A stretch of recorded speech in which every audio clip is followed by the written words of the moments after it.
tanggapannya soal Mas Ganjar sendiri sosoknya seperti apa dan sekarang dipasangkan dengan Pak Mahfud MD gitu, Pak Ahok? Ya, saya kira ini satu pasangan yang cocok banget ya. Nah, kan kita tahu kan kalau ditanya orang satu kata, apa sih akar masalah di negara kita? Itu satu, korupsi. Nah, kalau untuk atas itu bagaimana? Selain transparansi, butuh kepala yang berani lurus gitu loh. Kan banyak juga orang jujur, tapi tidak berani menyuarakan kejujuran atau melawan, tau nggak? Nah begitu Pak Ganjar, kemudian saya kenal sama-sama di Komisi 2 DPR ya. Ini orang berani vokal nih, ngomong nih.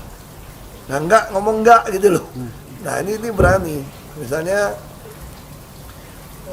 kita waktu itu pernah, tadi saya ada cerita sama beliau juga. Kita waktu itu memang agak beda partai, saya dari Golkar, waktu itu.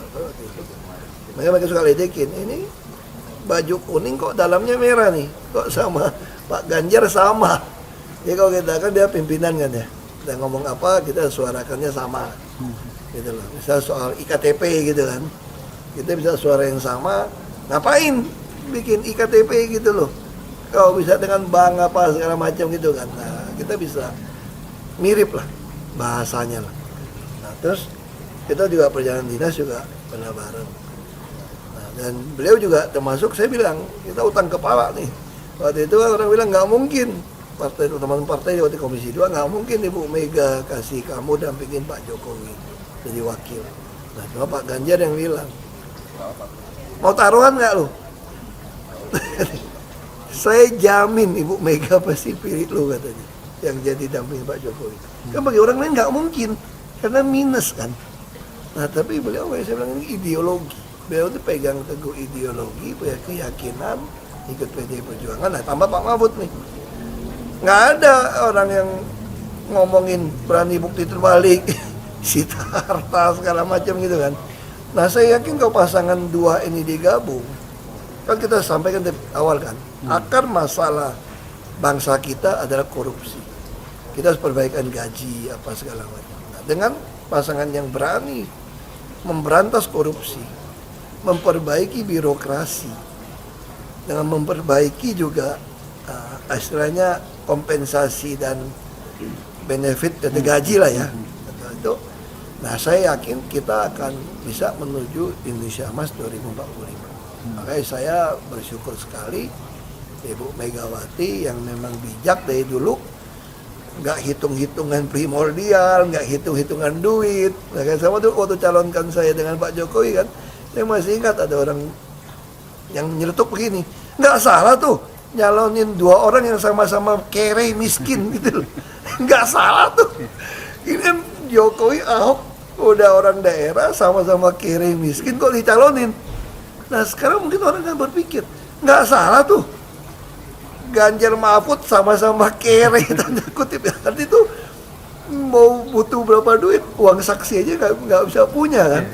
Tapi kan akhirnya masyarakat nyumbang, masyarakat digerakkan untuk nyumbang. Nah selama saya yakin kok masyarakat kita kan bukan bodoh kan. Waktu saya calon gubernur aja kalau nggak salah 70 berapa miliar resmi masuk ke bank sampai di stop dari KPUD karena melebihi. Jadi sebenarnya rakyat itu ngerti kok pilih orang, bahkan mau nyumbang sebetulnya, asal Anda betul-betul teruji. Nah yang dibutuhkan rakyat itu apa? Selama ini kan, ya ada Pak Jokowi sama saya masuk kan orang mulai lihat nih, oh ada loh pejabat yang mau kerja, yang mau ngurusin orang.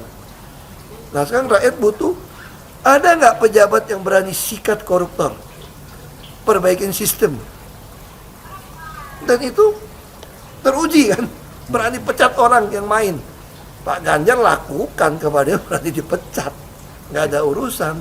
Pak Mahfud berani teriak ngomong nih, ngerti hukum lagi semua kan, dan juga orangnya juga takut akan Tuhan, itu yang penting. Saya kira Pak Ganjar juga orang yang takut akan Tuhan, nggak pernah tinggalin sholat, nggak juga bisa. Saya kenalkan sama-sama itu kan. Nah itu yang kita butuhkan. Kalau orang takut akan Tuhan, dia pasti tidak berani macam-macam. Karena takut akan Tuhan akan kasih dia hikmat kan. Hikmat untuk putusan demi putusan. Dan dua pasangan ini dengan karakter teruji, dengan track record yang jelas, kita yakin akar masalah di Indonesia korupsi bisa kita selesaikan. Itu yang saya syukuri dengan pasangan dua ini. Itu sih. Soal lain, soal putusan MK yang banyak diperdebatkan pakar ahli tata negara. Menurut Pak Ahok sendiri gimana? Nah, saya kira ya, secara hukum konstitusi, MK memang nggak bisa banding ya. Putusan dia itu adalah mutlak. Walaupun secara kita berpikir, mungkin hanya secara etika lah, secara moral gitu ya. Dia ngambil kerjaannya DPR dong. Kan coba lihat putusan-putusan dia yang lain. Selalu dikembalikan. Saya pada DPR juga pernah di badan legislasi juga. Semua putusan MK membatalkan atau menambahkan itu harus diselesaikan oleh DPR. Kira-kira gitu kan. Tapi putusan kali ini kan boleh nggak? Boleh-boleh aja. Dia yang maha kuasa kok untuk konstitusi kok. Tapi secara etika saya pikir ya, secara aturan kan kita udah punya porsi masing-masing nih. Legislatif ya salah satu ya legislasi. MK yang menjaga konstitusi supaya undang-undang apapun yang keluar tidak melawan konstitusi kita, kan itu tujuannya. Nah, jadi saya pikir ya dia putuskan ya kita harus terima sebagai warga negara, itu memang putusan tertinggi kok. Sama kayak BPK putusin apa, walaupun ada yang ngaco, oknumnya juga saya terima kan BPK kan.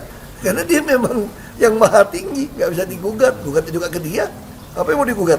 Terus ada yang bilang ini kan jalan untuk Gibran sebagai maju sebagai cawapres dan katanya akan saya kira jalan nggak jalan bagi saya sah-sah saja kalau mereka mau putuskan. Kalau Gibran akhirnya maju berkat keputusan ini, gimana pendapat Pak Ahok? Ya mau pendapat saya tergantung rakyat mau pilih atau enggak. Betul nggak?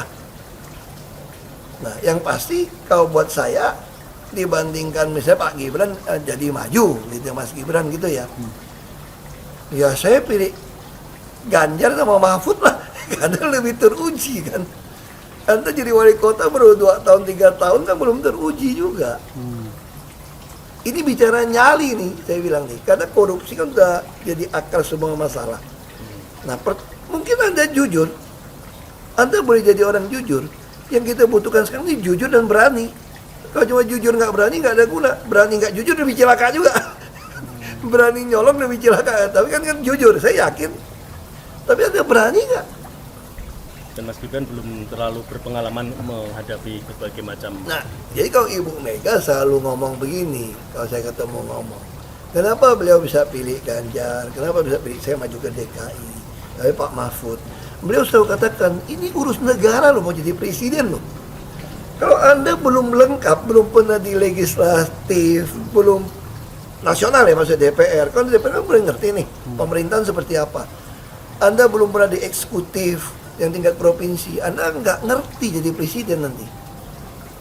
Ini bukan soal belajar-belajar, coba-coba loh. Ini negara dipertaruhkan untuk 2045.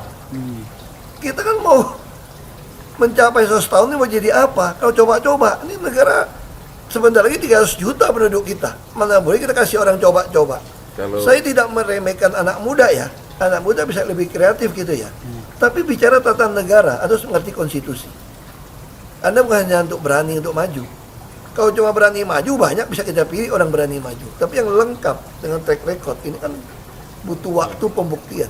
Saya tidak meremehkan orang muda. Orang muda, Anda harus berani tunjukkan bahwa Anda bisa tidak kalah sama orang tua. Saya setuju. Betul kan? Tapi juga orang tua juga jangan mengatakan saya sudah tua, enggak juga. Karena proses sebuah pengalaman hidup ini, apalagi ngurus negara, Anda butuh pengalaman. Minimal legislatif di DPR. Itu yang disampaikan oleh Ibu Mega. Tapi kan akhir-akhir ini banyak yang meributkan soal ini ngurus negara loh, bukan keluarga. Itu tanggapan Pak Ahok gimana? Nah, saya nggak mau campur gimana pun, Pak Jokowi kan teman saya. Ini teman, dan saya menganut satu filosofi begini ya. Siapapun jadi presiden, itu seizin Tuhan, seizin Allah. Maka saya respect, tetap hormat kepada presiden. Sekalipun bisa mengecewakan atau apapun, tapi saya harus hormat. Karena itu ada jabatan yang Tuhan beri. Jadi kalau soal walaupun hormat teman ke pasangan, ya saya pasti pilih Pak Ganjar dan Pak Mahfud yang lebih pengalaman. Saya tidak mau anak cucu saya harus nunggu sekian tahun lagi, kayak pengalaman Jakarta gitu kan, nunggu lagi mundur. Males sudah. Jadi kita nggak usah coba-coba deh. Udah jangan dengerin janji-janji manis orang, buktikan aja selama ini bagaimana. Nah Pak Ganjar kebetulan saya bukan satu partai, saya satu komisi dengan beda partai, tapi bisa sama.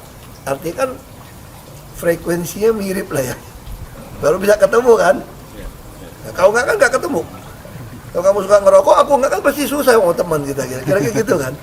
Nah kita mesti chemistry-nya ada nyambung, baru bisa cocok gitu. Itu sih. Oke. Ya. Makasih. Makasih ya.